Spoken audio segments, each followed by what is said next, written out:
할렐루야. 오래간만입니다. 처음 보신 분도 있나요? 네.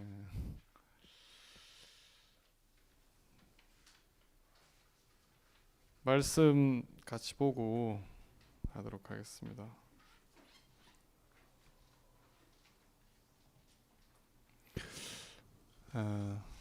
성경을 꺼내시고 오늘 제가 파워포인트를 좀 준비해 오려고 했는데 제 컴퓨터의 파워포인트 라이센스 계약이 끝나가지고 급하게 살라니까 또 안 되더라고. 그래서 성경을 펴고 보는 걸로 합시다.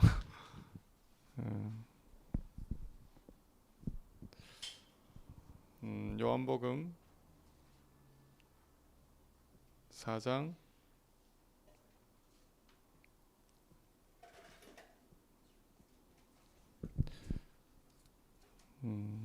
4장 13절부터 15절까지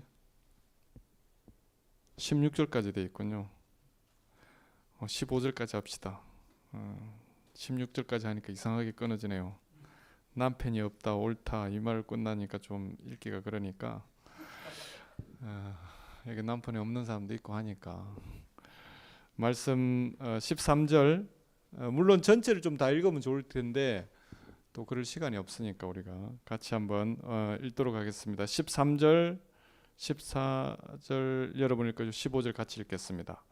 예수께서 대답하여 가라사대 이 물을 먹는 자마다 다시 목마르니와 내가 주는 물을 마시는 자는 영원히 목마르지 아니하리니 내가 주는 물은 그 속에서 영생하도록 솟아나는 샘물이 되리라. 같이 읽겠습니다. 여자가 가로되 주여 물을 내게도 주사 목마르지 않고 또 여기 물길로 주지 않도록 없소서. 아멘. 오늘 제목은 목마르지 않는 예배라고 했는데 여러분한테 무한정한 신뢰할 만한 게 뭐가 있습니까? 하나님 우리는 다 예수를 믿으니까 그러긴 한데 정말 신뢰할 수 있는 존재가 뭐가 있습니까? 어머니? 아버지? 영원히 돈을 대주시는 부모님. 돈 버는 사람들은 그거마저도 끊어졌잖아요. 영원한 후원자? 직장이 약간 대안이 될 수도 있죠. 여러분한테 뭐가 영원히 신뢰할 만한 게 있습니까? 없나요? 와이프? 혼자 박으면 신뢰가 안 돼? 남편? 혼자 보따리 싸고 돌아다니다가 선교사로 돌아다니다가 남편을 만나니까 정착도 되고 저희 집사람 같은 경우는 장모님이 그런 생각을 했더라고요. 남편이 와이프가 혼자 선교사로 돌아다니니까 남편이 이제 짐 잘 들어주는 그런 남편이었으면 좋겠다. 아내를 잘 서포트하는 우리 장인 장모님이 생각했던 남편감. 우리 아내를 잘 도와주고 짐 잘 들어주고 후원도 잘해주는 그런 사업을 하는 남편이었으면 좋겠다. 사업하는 남편이 아내를 멀리 보내놓고 혼자 어떻게 사업을 하고 앉았겠습니까? 신뢰하기 힘든 존재죠. 여러분은 뭐가 여러분을 신뢰하게 만듭니까? 신뢰할 것도 없으면 그럼 되게 불안하게 살고 있습니까, 여러분? 우리 가운데 좀 신뢰할 만한 거는 제 같은 거는 크레딧 카드 같아요. 언제나 써도 언제나 써도 마르지 않고 빚으로 인생을 사는 거지만 끌고도 다음번에 넣으면 되니까 그래서 요즘 이제 캐시는 안 들고 다녀도 항상 이제 크레딧 카드는 들고 다녀야 되는 세상이 됐는데 크레딧 카드가 제 삶에서도 많은 다음에 좀 오버해서 쓰면 그 다음 달 좀 메꿔 넣으면 되니까 그렇게 어떻게 보면 우리 가운데 뭔가 신뢰하는 것들이 있으니까 이렇게 담대하게 살아가는 거죠. 이 교회에 여러분은 뭘 신뢰하고 있습니까? 이 교회에 지금 예배 드리고 앉았는데 이렇게 뭘 신뢰해서 이 교회에 와 있습니까? 왜 여기 와 있습니까, 여러분? 이재석 목사님? 신뢰할 만해요, 그분? 신뢰할 만하니까 오겠죠. 아니면 사모님? 아니면 뭐 이게 근데 우리 찬양인도 하시는 형제님? 하여튼 뭐가 신뢰가 되니까 이 교회에 우리가 앉아 있습니까? 목마르지 않는 영원한 거. 잘 모르겠죠. 그렇지만 이곳 가운데 하나님이 역사하니까 이 자리에 우리 와 있는 줄 믿습니다.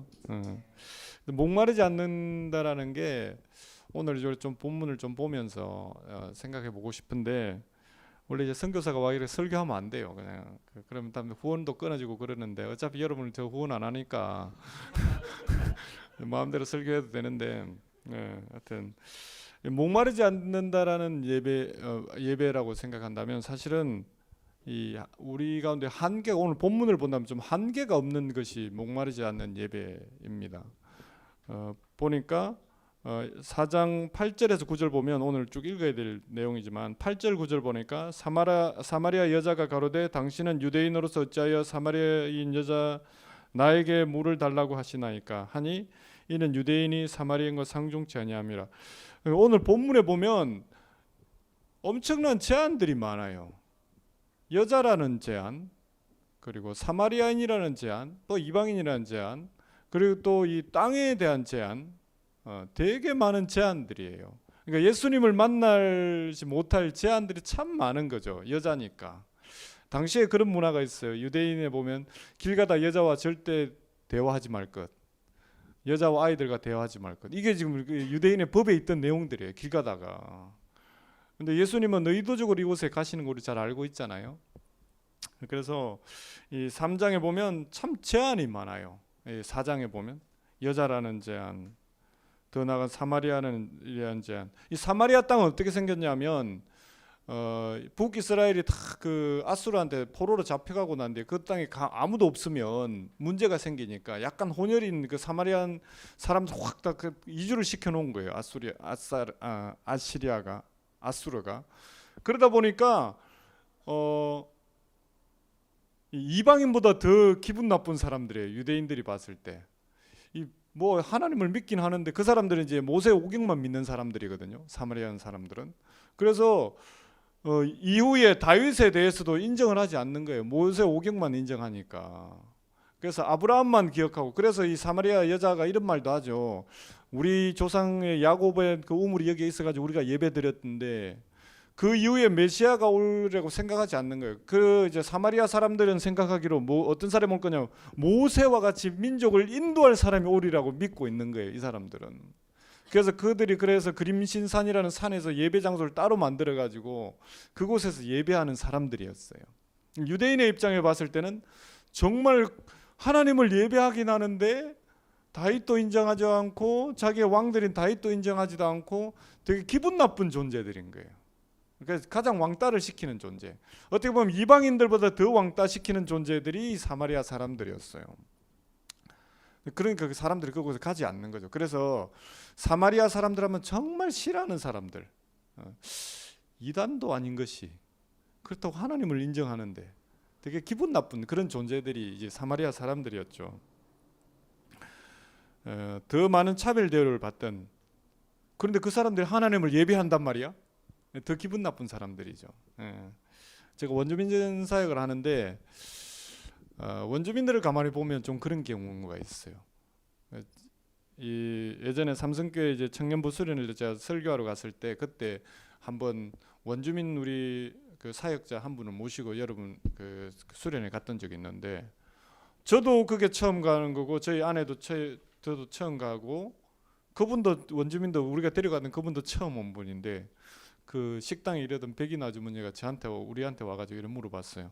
저 사람 누구냐고. 나도 처음이에요. 우리가 데려갔지만 그 사람도 처음이겠지만 우리한테는 당신은 왜 왔냐 묻는 게 아니라, 당신은 오는 건 알겠는데 왜 저 사람이 여기 왜 와 있냐고. 처음, 둘 다 처음인데. 그래서 깜짝 놀랐죠. 우리 동양인보다, 아시아 사람보다, 흑인보다 더 차별받는 사람이 원주민이구나 라는 생각을 제가 그때 실감하는 시간이었죠. 마치 그 존재와 같은 사람이 사마리아 사람들이에요. 사마리아 사람들인데, 근데 이제 이 아이란이라는 것은 2500년이 지금 지났어요. 그 일로부터 한 2500년이 지났는데, 이스라엘 사람들은 지금 이스라엘에 모여 있는 사람들은 순수 유대인일까요? 흑인 유대인 있는 거 아세요? 여러분 아세요? 흑인 유대인도 있어요. 70인 성경 번역이라는 게 있는데 구약을 헬라어로 막 번역한 게 있어요. 70인역이라고 하는데 그걸 어디에서 했는지 아세요? 아프리카에서 했어요. 알렉산드리아에서. 유대인들이 막 거기 모여갖고 막 했어요. 유대인들이 있어요.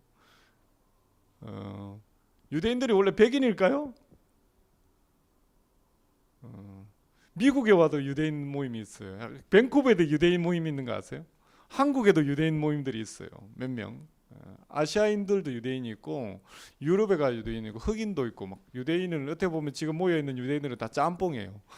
혼혈이 돼 있는 사람들인데 그렇게 무시했던 그 사마리아인들은 지금 그 혈통을 그대로 유지하고 있는 거 아세요? 지금 가면 이제 이스라엘에도 가면 사마리아 그 텔아비브 옆에 가면 그 사마리아인들 정착촌이 있는데 보호구역이 있는데 거기 한 800명 지금 살아 있어요. 그 안에만 계속 결혼을 하기 때문에 심각한 문제가 생겨가지고 이스라엘이 돈을 지금 엄청 투자하면서 종족 보존 차원에서 돈을 엄청 투자하면서 거기에다가 정착촌을 만들어 놓고 있어요.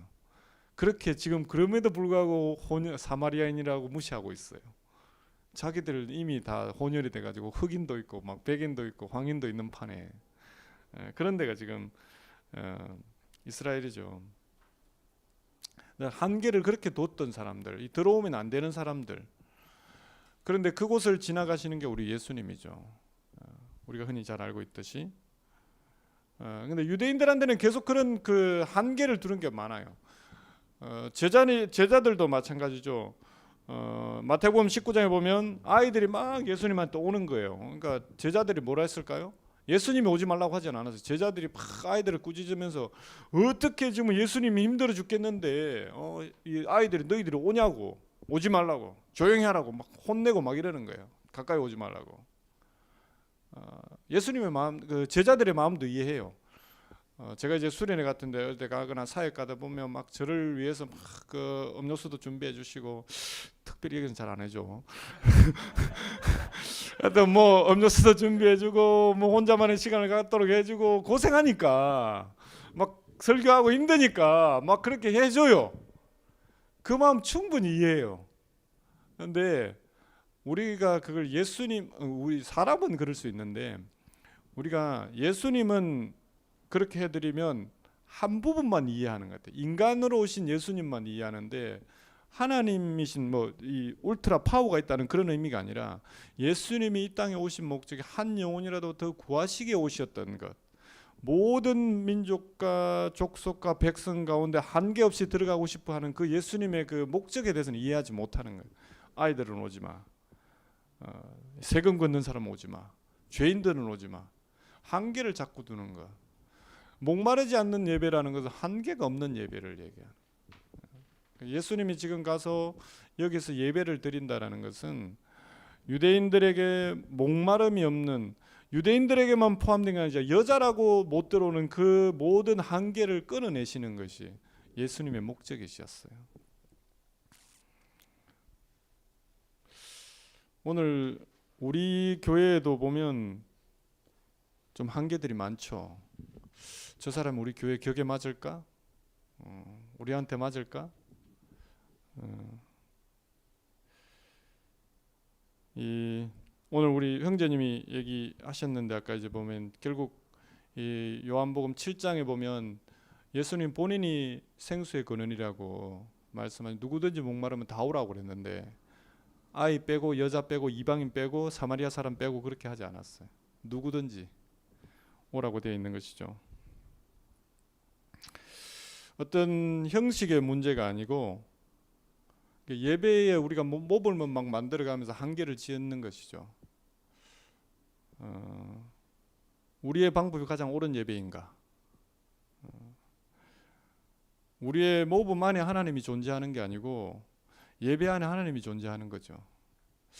그래서 저도 이제 장로교에서 자랐기 때문에 예배 모범이 있어요. 일어나서 탁 하고 사도신경 하고 뭐 여하튼 정말 좋은 모범이긴 해요. 그게 잘못됐다는 건 아니지만 그 모범 속에만 하나님이 계시는 건 아니에요. 하나님은 어떻게 보면 그 모범을 초월하시고 계시는 그런 분이시죠.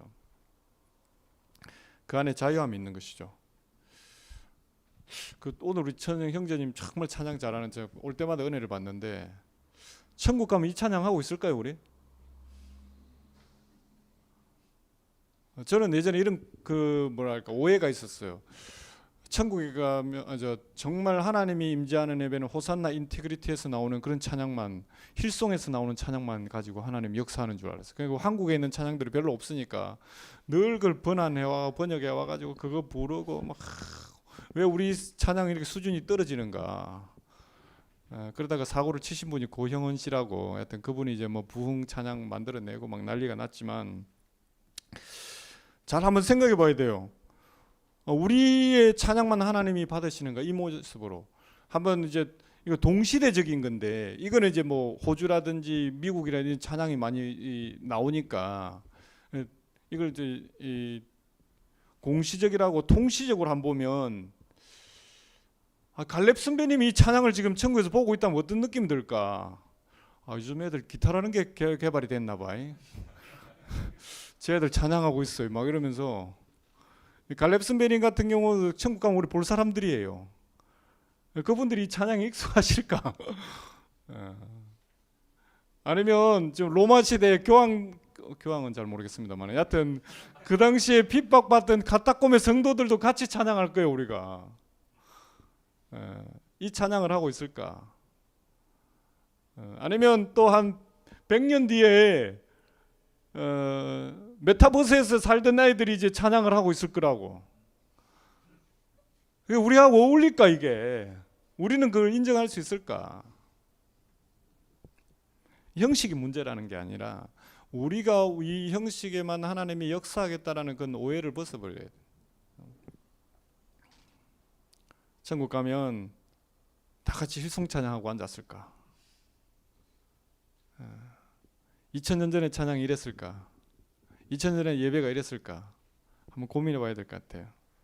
하나님 안에 한계가 없는 분인데 우리가 이 모양으로 자꾸 세팅을 해가고 우리가 한계를 지어가는 것이죠. 오늘 예배가 나한테 안 맞네. 오늘 말씀이 오늘 나한테 맞지 않네 라고 생각하는 것들 한번 고민해 보셔야 돼요. 오늘 예배는 나의 취향이 아니야.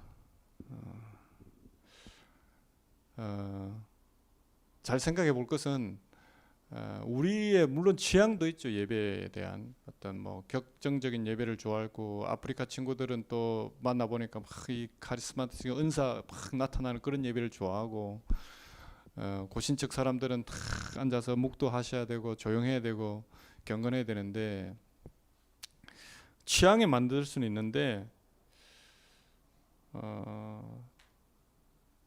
우리의 취향도 있지만 더 중요한 것은 그 취향의 예배를 드리는 게 아니라 우리가 하나님을 예배 드리는 그 장소에서 우리의 취향과 상관없이 하나님을 예배해야 되는 것. 취향도 어쩌면 하나의 한계인데 그걸 넘어서야 된다는 거예요. 사실 우리가 예배에 대해서 취향을 따질 수도 있겠지만 사실 우리도 하나님 취향은 아니에요. 여러분, 하나님 취향인 분이 뭐 여하튼 제가 보기에는 좀 있을 수 있을 것 같으나, 하나님도 충분히 취향이 있는 분이시지만 우리가 그분의 취향이 아닐 수도 있어요. 물론 이제 우리의 미래를 보시고 하나님이 길이 참으사 계속 우리를 지켜보고 계시는데, 사실 미래도 썩 좋지 않아요. 우리의 미래가. 지금보다 더 나아지시겠습니까? 하나님 앞에? 썩 그분의 취향으로 가까이 가기는 어려운 상황일 수도 있지만, 그럼에도 불구하고 그분의 취향과 상관없이 우리를 길이 지켜보고 계시다는 거 잊지 마시기 바랍니다.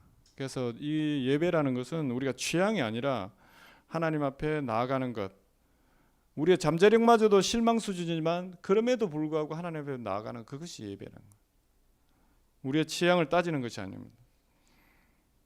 우리의 예배가 누군가에게 필요한 것이 아니라, 또 이런 게 좀 하나님 말씀 오늘 하다 보면 저 말씀은 누구가 좀 들어야 되는데, 우리 남편이 좀 들어야 되는데, 우리 뭐 가족 중에 누가 좀 들어야 되는데 예배는 상담이 아니에요. 예배는 상담받고자 오는 게 아니고 예배는 하나님을 높이기 위해서 경배하기 위해서 오는 거예요. 내 어떤 문제를 풀기 위해 오는 게 아니라 그것에만 되어 있는 것이 아닌 겁니다. 그래서 이 물을 마시면 우리가 몸에 흡수가 된다고 그러잖아요. 그런 것처럼 예배는 내 몸에 흡수가 돼야 되는 거지. 남에게 필요한 에너지, 남에게 필요한 비타민이 아니라 나에게 흡수해야 되는 거예요.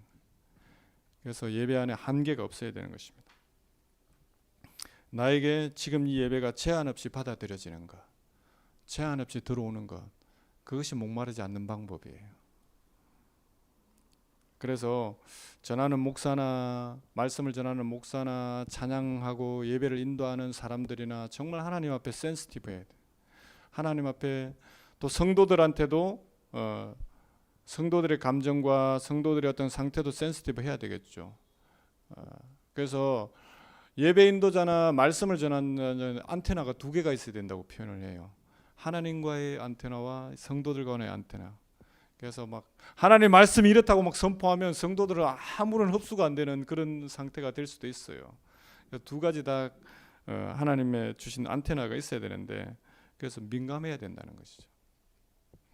그래서 이 예배라는 것은 하나님이 오늘 목마르지 않는 예배라는 것은 그 예배가 한계가 없이 나에게 흡수되도록 하는 것, 그것이 되어야 될 줄 믿습니다. 두 번째로는 목마름이 없는 예배는 하나님과 이거 만남이 있는 예배예요. 그래서 오늘 13절 15절을 보니까 예수께서 대답하여 가라사대 이 물을 먹는 자마다 다시 목마르려니와 내가 주는 물을 먹는 자는 영원히 목마르지 아니하리니 나의 주는 물은 그 속에서 영생하도록 솟아나는 샘물이 되리라. 여자가 가로되 주여 이런 물을 내게도 주사 목마르지도 않고 또 여기 물길로 오지도 않게 하옵소서. 만약에 예수님이 이 여자한테다가 뭔가를 줬어요. 줬는데 정말 집에 가니까 맨날 물이 나와. 알라딘의 요술 램프와 같이 말만 하면 계속 나와. 그래 되면 어떻게 됐을까요, 여러분? 중동의 문화에서는, 어떤 이스라엘의 문화에서는 물을 주는 것은 당연히 해야 돼. 갈증이 난 사람들한테. 제가 이제 이스라엘에 갔는데 갑작스레 이렇게 모여가 있는데 지나가던 사람이 우리 물을 보더니 물을 달라 그러더라고요. 아니 내가 산 건데. 근데 유대인에 보면 그 지나가는 사람이 물을 달라 했을 때 물을 주지 않아서 그 사람이 쓰러졌다거나 다쳤다거나 뭐 아니면 죽었다 그러면 책임이 나에게 있는 거예요. 물을 주지 않았기 때문에. 그래서 물을 주는 것은 당연한 법이라는 거예요. 그래서 이제 성경에도 보면 여름날에 가장 더운 날 이스라엘에 물을 구하기 가장 힘든데 수분을 구할 수 있는 유일한 게 뭐냐면 포도예요. 그래서 예수님이 나는 포도나무여 생명나무 포도나무니 그 여름날에 물을 구할 수분을 구할 수 있는 것은 포도밖에 없기 때문에 그런 거죠. 아몬드를 먹다면 더 목마르겠죠. 그렇지만 포도는 더 물을 생산을 그래서 예수님이 나는 생명 포도나무라고 표현하는 거죠. 이스라엘 사람들한테다가 이 물을 주는 것. 근데 이 여자 같은 경우는 영원히 계속 그 물이 나는 것. 그런 도구를 예수님이 줬다면 어떻게 됐을까요? 여러분한테 영원히 마르지 않는 은행 잔고가 있어. 크레딧 카드를 긁어도 영원히 채워져. 내가 수고하지 않아도. 경험을 안 해봐서 잘 모르겠는데 여러분. 그럼 어떻게 될까요, 여러분?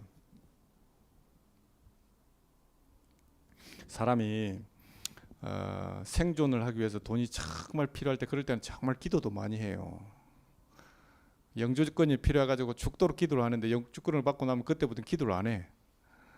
이곳에 살게 해달라고 기도도 안 해. 버는 대로 족족 써. 자, 아는 선교사님 한 분이 그 시베리아에서 사역을 하시다가 저 사할린 쪽에 사역을 하시다가 그쪽에 북한 사람들이 많이 넘어오니까 이분한테 북한 사람이 많이 오는 거예요.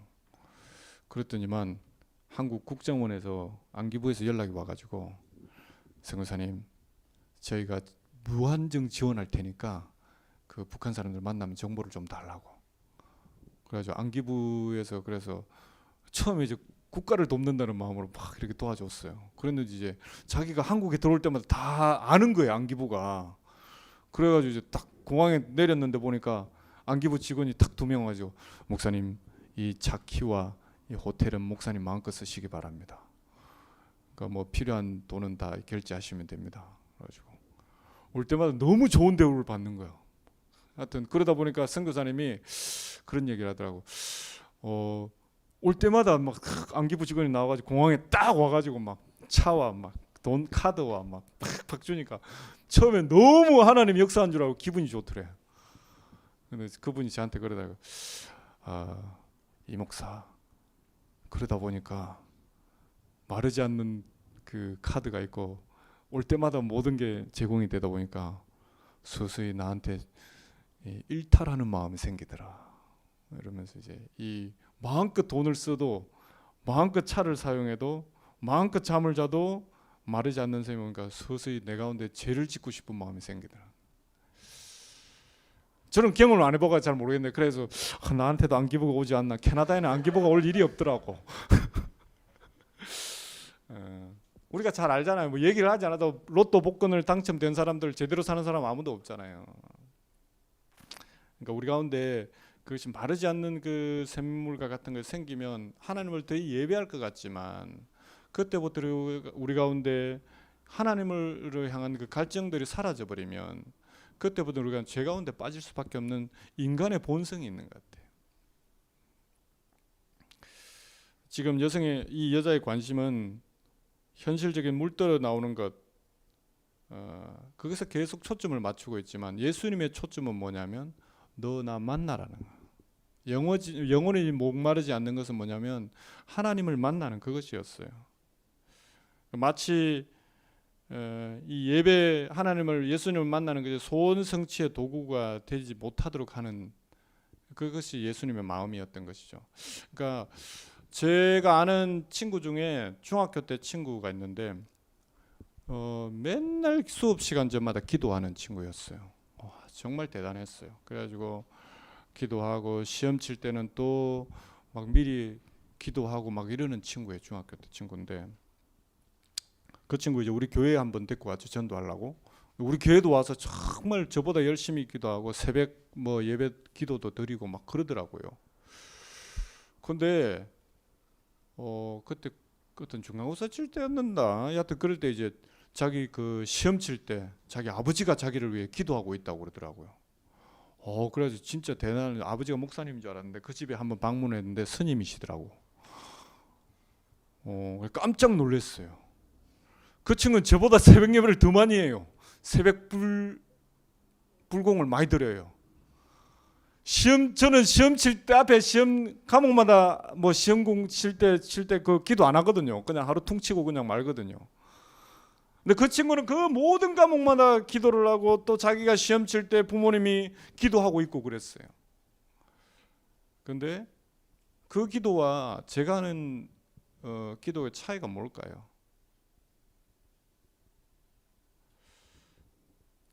그 기도는 뭐냐면 자신에게 초점이 맞춰져요. 자신이 잘 되도록. 그 부모님의 기도하는 것도 자신이 잘 되도록. 그 기도의 응답은 뻔해요. 결론이 나와 있어요. 좋은 점수 받으면 돼요. 그러면 성취가 된 거예요. 근데 우리가 기도할 때는 하나님 앞에 기도하는데 내 뜻대로 마시고 아버지의 뜻대로 되도록 기도하는 거예요. 뭐 시험 공부를 엉망으로 해놔놓고 아버지 뜻대로 답이 맞으려면 맞으시고 틀리려면 틀리는 그런 의미가 아니고 이 모든 결과에 아버지의 뜻대로 즉 그 결국은 아버지의 뜻대로 살아가는 것, 그것이 우리의 기도의 끝이에요. 예배의 최종 목적은 나의 정서를 푸는 게 목표가 아니고 나의 소원 성취의 목표가 아니고 하나님을 만나는 게 목표예요. 지성소에 가면 맨 마지막에 어떤 일이 벌어지나요? 이스라엘 백성들이 성소를 만들어 놓고 지성소의 가장 끝에 가서 오늘 예배의 찬양의 끝은 뭐냐면 지성소에 가서 하나님을 만나는 거예요. 그래서 출애굽기 25장에 보면 속죄소를 그 궤에 얹고 내가 내게 줄 증거판을 궤 속에 넣어라. 거기서 내가 너와 만나고 오라고 해요. 예배의 끝은 뭐냐면 하나님을 만나는 거예요. 이스라엘 백성들이 예배의 끝에 그 성소의 최고 끝에 가면 하나님을 만나야 돼요. 오늘 하나님을 만나고 계십니까? 무섭긴 하죠. 하나님이 막 지금 갑자기 나타나고 이러면 겁나죠. 네, 그렇지만 중요한 것은 우리 영혼이 오늘 예배 가운데 하나님을 만나야 돼요. 하나님을 예배해야 되고 하나님을 만나는 그 장소까지 가야 돼요.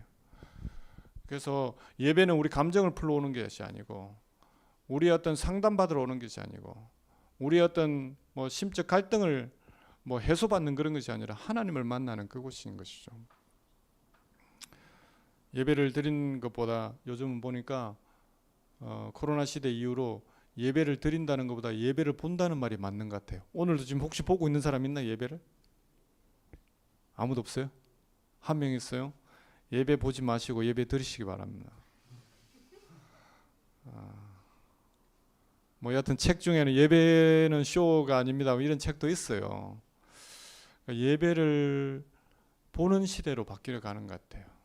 그래서 목사님이 세 분이라 그러더라고요. 요즘은 내가 존경하는 한국의 어떤 뭐 미국의 어떤 목사님, 늘 온라인으로 보시는 그 목사님, 가끔 저는 이제 뭐 초교파적으로 만나기도 하고 우리 교회 성도, 저는 교회가 없으니까 우리 교회 성도가 없잖아요.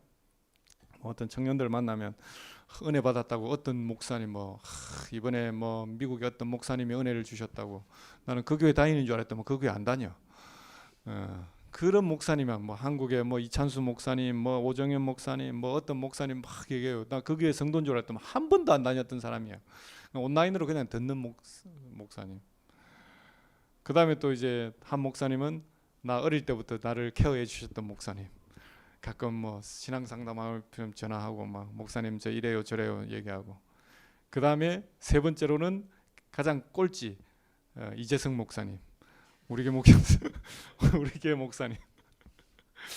이분은 가끔 도움이 안 될 때도 있어. 그렇지만 가끔 필요할 때 가서 예배 드려주는 그런 목사님. 예배가 쇼가 되고 예배가 봐지는 그런 사태가 벌어지는 것이죠. 예배는 그런 보는 것이 아니라 예배는 드리는 거예요. 오늘 그런 예배를 하나님 앞에 드리는 우리가 되었으면 좋겠습니다. 목마르지 않으려면 드려야 되는 거죠. 목마르지 않으려면 보고만 있으면 계속 목말라져요. 우리의 제사와 우리가 드리는 예배의 제사와 그리고 일반적으로 한국에서 드리는 제사의 차이가 뭐냐면 조상을 잘 달래서 조상에게 좋은 일을 결국은 내가 잘 되는 것, 그것이 제사라면 우리는 잘 못 될 수도 있어요. 결국 하나님의 영광만 드러나는 것, 그것이 곧 우리가 드리는 제사 예배인 거죠. 하나님을 만나는 것. 우리 가운데 처음 들었던 하나님의 음성, 처음 하나님을 만났던 적, 그것으로 다시 돌아가야 돼요. 요즘 여러분 기도 응답 잘 안 되죠? 잘 안 되죠? 기도 응답 받은 지 오래됐죠? 하나님의 어떤 음성을 옛날에 들었던 것 같은데 요즘 하나님의 음성도 가물가물하죠? 하나님과 멀어졌다는 증거이기도 해요. 물론 어떤 사람은 하나님이 우리 가운데 시험을 주고 또 어떤 그 시련을 이겨내도록 하나님 침묵하는 사람도 있지만 어떻게 보면 하나님의 그 첫사랑을 잃어버려서 하나님과 더 멀어져 있는 그런 상황인 경우도 있어요. 그래서 우리 삶에 하나님의 기도 응답이 하나님의 살아계심이 느껴지지 않고 기도 응답 받은 지 오래됐고 하나님과의 관계가 멀어져 있는 그런 사람들이 있다면 다시 회복하셔야 돼요. 그 자리로 우리가 돌아가야 돼요. 목마르지 않으려면 한번 잘 생각해 보시기 바랍니다. 다시 한 10초만 눈을 감고 한번 생각해 봅시다. 과거 내가 언제 하나님과의 가장 사랑이 깊었던가? 과거 언제 내가 하나님의 음성에 민감해서 하나님과 대화를 했던가?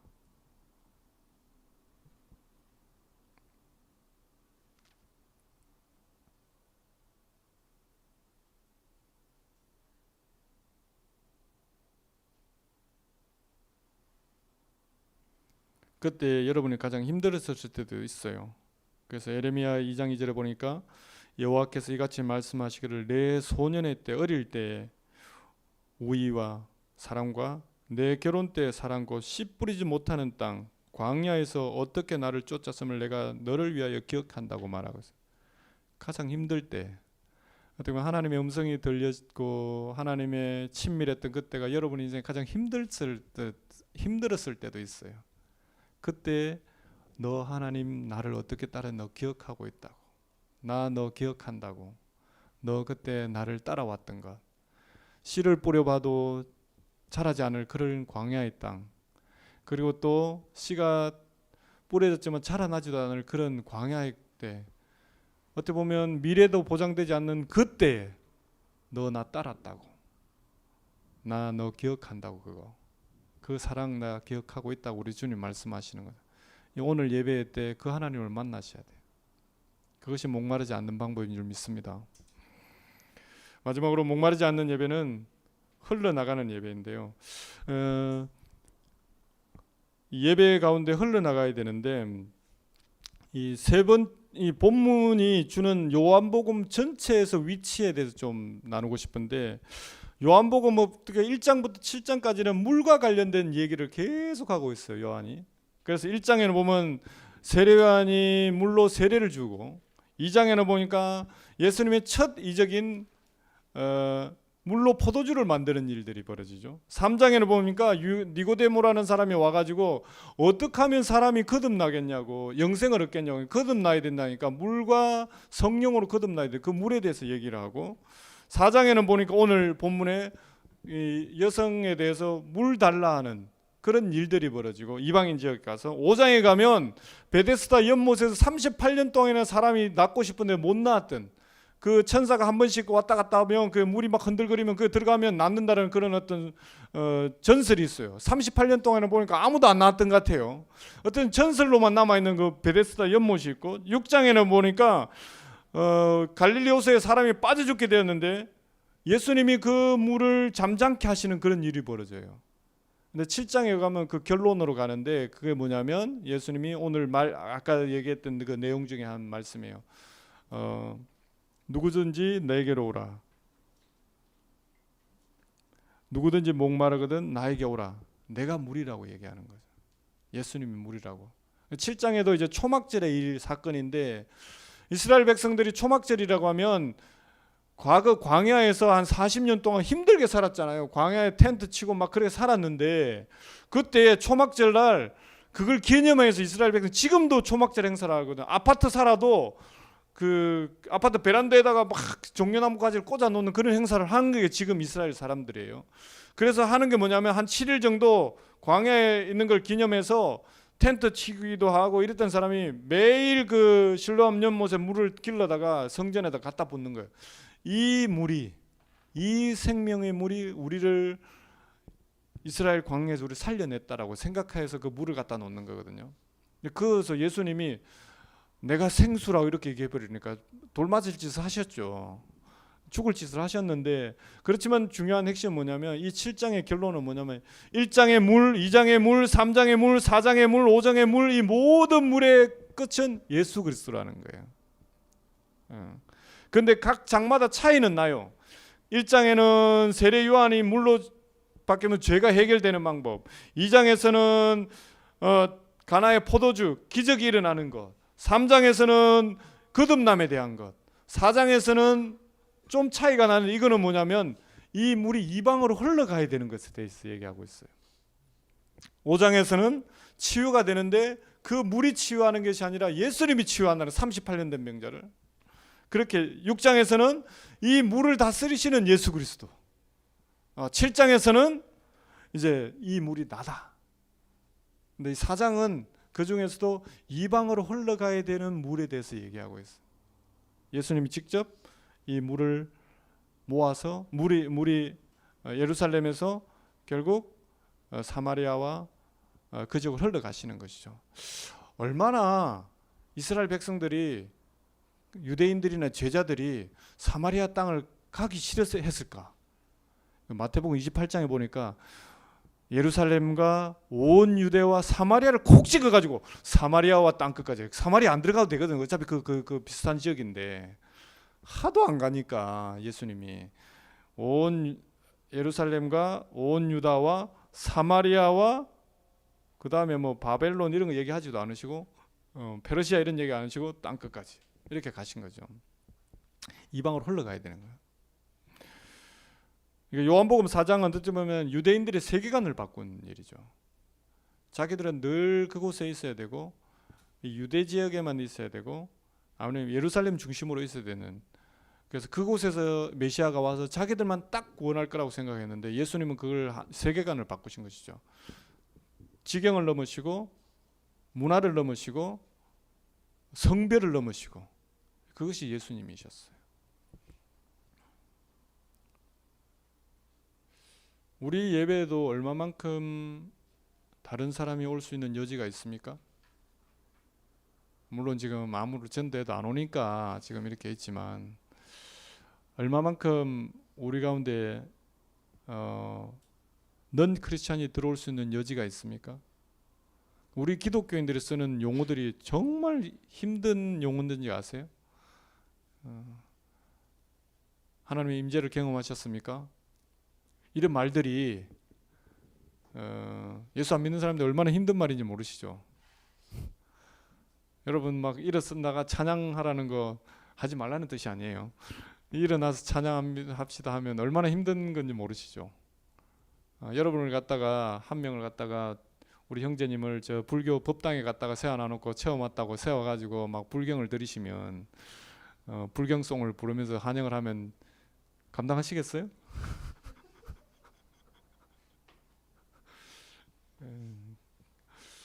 우리 형제님을 그 천주교에 갔는데 뭐 천주교는 우리가 비슷한 그 어떤 거니까 그거 가지고 혼자 세워놓고 막 사랑합니다 막 이렇게 계속 부르면 감당하시겠어요?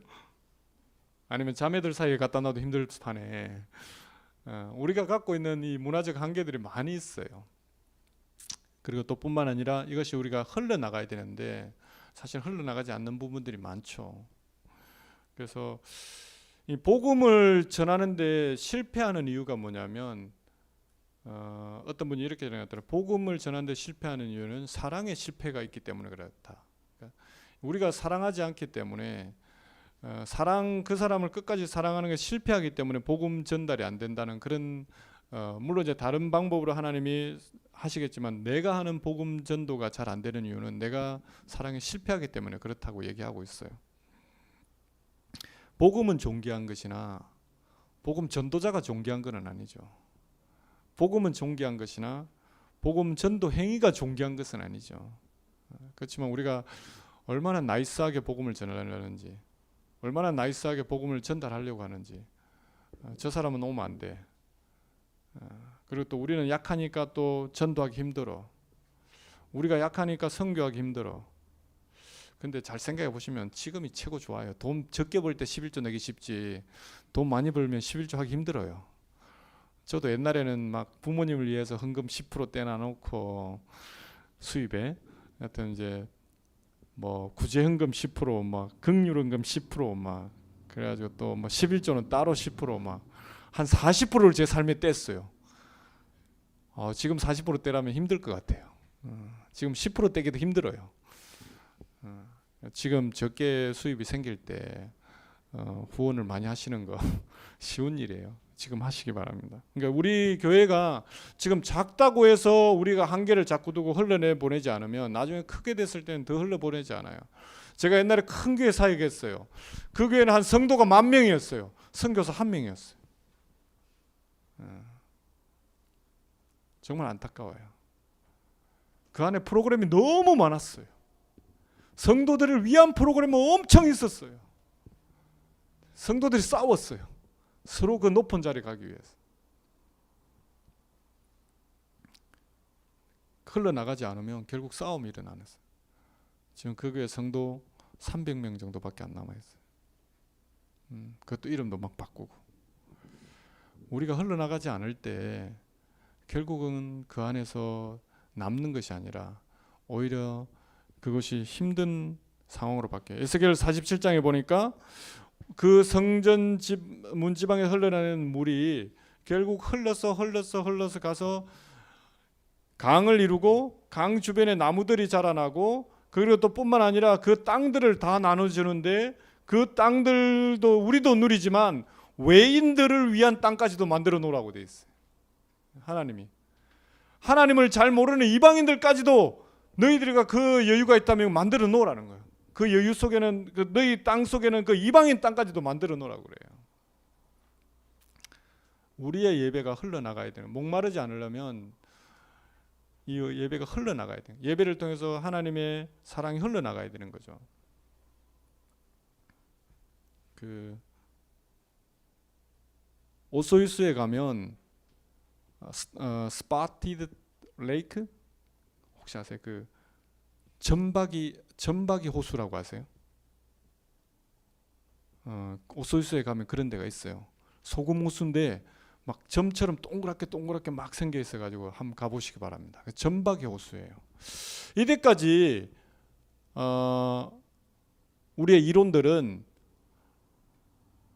산 위에 어떤 소금 호수가 있으면 옛날에 저곳이 바다였을 것이야, 이렇게 생각을 많이 했었어요. 실제 그런 경우도 많고 노아의 홍수를 우리가 생각하니까 그렇게 바다가 됐다고 생각하는데, 근데 요즘은 그런 이론이 안 맞는 곳이 많아요. 사해 같은 경우도 그렇죠. 그런 사해가 여러 군데 있어요. 그 오소유스 가면 점박이 호수도 마찬가지예요. 들어오는 곳은 있으나 그곳이 흘러나가지 않기 때문에 죽어버려요. 그래서 사해 그 점박이 호수 같은 경우는 세계 10대의 특이한 호수가 되어 있어요. 한번 가보시기 바랍니다. 한 3시간이면 가는 거리인데, 물론 그게 뭐 치유하는 것도 있고 요즘은 이제 그렇게 개발됐지만 결국은 흘러나가지 않을 때 결국 그 호수는 우리가 생각하는 생물이 살 수 없는 그런 곳으로 바뀌어가는 것이죠. 그래서 흘러가지 않는다면, 우리에게만 초점이 되어 있다면, 호수가 하나님의 은혜를 우리만 흡수하고 있다면 결국은 그 흡수한 것이 생명을 잃게 만드는 것이죠. 소금 호수와 같이 정발되어서 아무도 들어올 수 없는 짠 예배가 되어버릴 거예요. 아무도 들어올 수 없는 공동체로 외부로 흘러나가지 않고 하나님이 마치 자신의 소원 성취하는 존재로 예배해 내 감정을 해소하는 그런 예배로만 바뀌어간다면 생수가 소금호수로 바뀔 수 있는 충분한 가능성이 있는 것이죠. 흘러가는 것은 선택이 아니라 필연적인 것이죠. 생수가 생수로 남으려면 반드시 흘러가야 돼요. 매일 아침마다 약수가 될 수 있는 이유는 아침마다 누군가 퍼주기 때문에 그래요. 그래서 우리 예배가, 우리 교회가 흘러나갈 생명처럼 목마르지 않으려면 흘러나가야 된다는 거 잊지 마시기 바랍니다. 우리 삶도 마찬가지고 내 삶에 있는 것 흘러나가지 않으면, 계속 흡수만 하면 그것이 쓰레기통이 될 수 있어요. 하나님이 오늘도 나에게 오셔서 이 은혜가 흘러나갈 수 있도록 인도하여 주십시오라고 기도했으면 좋겠습니다. 말씀을 좀 정리하고 싶습니다. 목마름이 없는 예배는 한계가 없는 자유함이 있는 예배인 줄 믿습니다. 그래서 어떤 분은 하나님을 예배할 때 일어서시기도 하고 마음껏 하나님을 예배하시고, 그뿐만 아니라 남을 판단하는 그런 것이 아니라 하나님 앞에 나가서 하나님을 경험할 수 있도록 자유를 주는 것, 그것이 우리가 예배가 되어야 됩니다. 목마름이 없는 예배는 하나님과의 만남이 있어요. 예배는 상담이 아니에요.